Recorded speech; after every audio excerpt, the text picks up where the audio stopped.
Okay, knitters, this one's getting serious. I have a cable ribbed cast on that I'm going to show you, and I want to show you both a 1x1 rib and a 2x2 rib.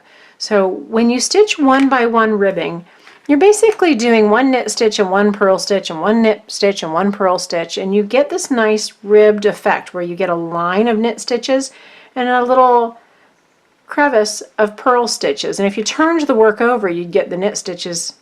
You know, you're basically seeing the backside of knit stitches here. So it gives you a nice stretchy finish. So this is used very frequently for the beginning of a sweater, you know, around the waistline or around a neckline. It might be on a cuff. So it's important to know how to do ribbing, and it's really great when you can cast on in a manner that works with that stretch and gives you a nice edge instead of having a tight edge and then a nice stretchy fabric. So this cast on will give you that nice loose edge that works with the ribbing that you're doing. This is the 2x2. Same effect, just wider. You have a wider stitch here, and then this is 2 stitches also. There are lots of different ribbing patterns. It can be 1x1, 2x1, 3x2, 3x3, 2x2. That doesn't really matter so much. Just follow that pattern as you cast on and it'll work great.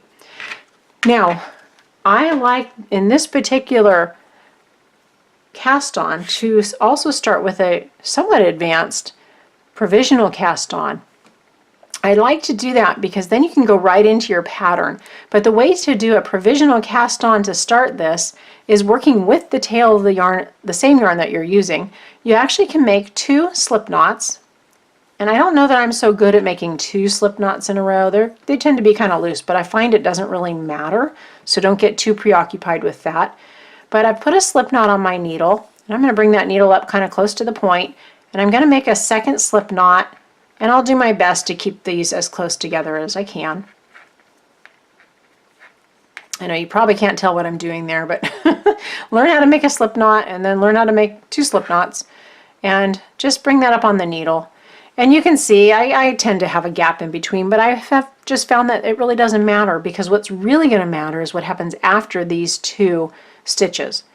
Now the reason for my slip knots is I'm using a cable cast on, and in a cable cast on you go in between your stitches to make your pattern, to make your cast on. So because I want to stay in pattern here, let me show you what happens when I want to do a 1x1 cable ribbed cast on. 1x1 means I want to go knit, purl, knit, purl, knit, purl. So I'm going to work that pattern starting here. So to knit, I'm going to go in between my 2 stitches. I'm going to bring my yarn up and wrap clockwise and bring that loop onto my needle, go up from underneath and place it on the needle. Now I'm going to do a purl stitch, and I'm still going to go in between these 2 stitches, but to purl it means I need to come in from the back. So I'm going to bring my yarn forward. I'm going to take my needle and bring it in between my 2 stitches onto the needle here. I'm still going to take my yarn and wrap clockwise, but that loop I'm forming I'm going to push to the back. And I'm still just going to come up from underneath and place this on my needle. Now to knit, I'm going to take my yarn, push it to the back, take my needle, come in front to back, wrap clockwise, coming from the back around the yarn, bring that loop forward, and come up from underneath. Then I'm going to flip-flop again to a purl stitch where my yarn's going to come forward, needle's going to come from the back to front. I'm always wrapping clockwise. That never changes. So wrap clockwise, push the loop to the back, and I'm always coming up from underneath to place it. So now I'm going to knit again, so my yarn comes to the back, and I go in between the 2 loops, wrap in the back, bring the loop to the front, and place that stitch on the needle. Now, let's see, that was a knit. Let me do one more purl stitch, and then I'm just going to quickly knit these back so you can see what I do with those 2 stitches that we cast on provisionally. So one more time, we're going to go from back to front, which means see how that yarn is in front of my needle? Back to front, wrap clockwise, push the loop to the back, and place it on my needle. So now that I've got my stitches on here, I just have 6 quick little stitches, but I have a knit, a purl, a knit, purl, knit, purl. So I actually want to go back in the same pattern, meaning I want to start this off by purling into my purl stitches and knitting into my knit stitches. So in order to do that, I'm going to come up again from behind my work with my yarn in front of my needle, go into the loop now because we're actually knitting this, purling it or knitting it, and I'm going to wrap my yarn clockwise, push my loop to the back. Now I'm not placing it back onto the first needle because I'm actually working the stitch. So I just drop that off. Now I take my yarn, bring it to the back so I can make a knit stitch. I come in from front to back, wrap my yarn, bring that loop through, and drop off the first needle. Now I have a video called How to Knit and Purl.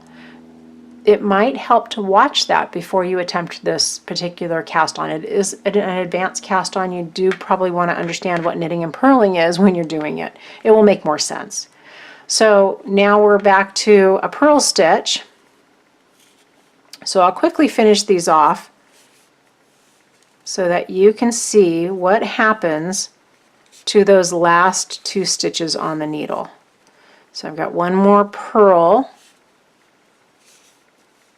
and one more knit to maintain my pattern. Now, I have those 2 provisional stitches here on my needle. What I'm going to do is I'm going to actually take them off the needle. Very gently, I'm going to just come here, and my first knot's always the easy one. I just pull that slip knot out. The second one's inside of a loop here. So I just want to bring that through. And it's a little hard to see, but you can see where it is. It's inside this loop, and I'm going to bring it out of that loop and then do the same thing. Just gently undo the knot. Now my corner here is fantastic because I'll have a very soft corner. I won't have a tight knot on that end. That's why I love that provisional cast on. Plus you're patterning, so you go right into your pattern. You're not starting with a slip knot and a knit stitch. You're going right into the cable cast on and staying in a cable pattern. So it's very useful. Now, very quickly, let me just show you what a 2x2 pattern does. It's somewhat self-explanatory, but we would start again by putting a slip knot on our needle and then adding a second slip knot to our needle. And trust me, I have not figured out how to do this very well on these double slip knots. But that's fine. I found that leaving a gap has not really been a big deal. I just need something to work with here that is something I can release at the end. So now I'm going to start the same way in a knit pattern, but I'm going to go 2x2. So I go front to back, wrap my needle, bring my loop through, place it on the first needle, then I go right in and knit again. So front to back, wrap, bring my loop through, place it on the needle. That's 2 stitches of knitting. Now I switch. Now I go front to back, yarn in front. I'm sorry, back to front with the yarn in front. Wrap, take my loop and push it through 2, whoops, there we go, through the back. And then I do the same thing. I come from back to front with my yarn here in front, wrap, take that loop, push it through to the back, place that on the needle. Now I flip again. So I have my provisional 2 stitches, I have 2 knits, 2 purls. Now I would do 2 knits. So again, I take my yarn to the back, come in from front to back, wrap, place that yarn on the needle, and do the same thing, front to back with my yarn behind my needle, wrap, bring that through, place that back on my needle, and then I would just purl again. So again, yarn in front, go from back to front, wrap, push the loop to the back, place it on my needle, and one more purl from back to front, wrap, push that back, and place it on my needle. And I would just go back in the same manner. I would come in and purl the first stitch, which means I go from front to back with my yarn in front, wrap, push my loop onto the second needle and drop it off the first. And then I go right into another purl stitch. Wrap, bring that to the needle, drop it off. Then I take my yarn, place it in the back, and I knit 2 stitches going into the front of the work. So again, if you've never knit or purled stitches, I recommend you watch the video on how to knit or purl. This will make a lot more sense. But you just work it all the way back to your first 2 stitches again. So I'm just finishing these last 2 knit stitches off. And I've got the 2 cast on slip knots here again. I will drop those off. I will just come up and hold everything, and I will gently release this first slip knot. This second slip knot is sort of inside of a loop here that it tends to be a little tight, so you have options. You know, you could just take some of the slack up and take the knot out like I just did and then pull it back out of that loop. That's one way to do it, and that's just fine. You'll find that you have this little bit of a gappy loop, but when you just kind of play with it, it softens it all up and forms it. So you end up with a very nice corner here, and you don't have a little knot in the corner when you do this particular provisional style on the cast on. There you go.